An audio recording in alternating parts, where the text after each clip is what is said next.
الحمد لله رب العالمين الرحمن الرحيم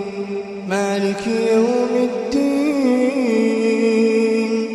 إياك نعبد وإياك نستعين اهدنا الصراط المستقيم صراط الذين أنعمت عليهم غير المغضوب عليهم ولا الضالين آمين.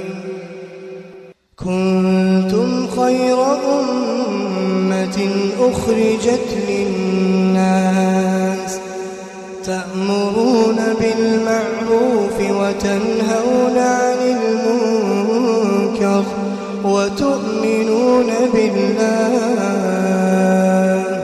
ولو آمن أهل الكتاب لكان خيرا لهم منهم المؤمنون وأكثرهم الفاسقون لن يضروكم إلا أذى وإن يقاتلوكم يولوكم الأدبار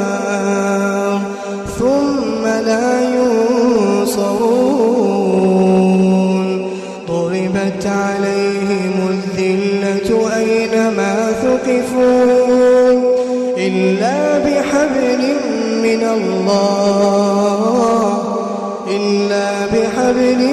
من الله وحبل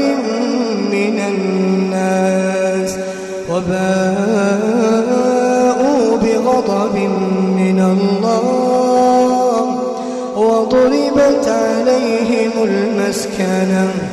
ذلك بأنهم كانوا يكفرون بآيات الله ويقتلون الأنبياء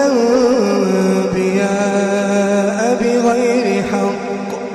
ذلك بما عصوا وكانوا يعتدون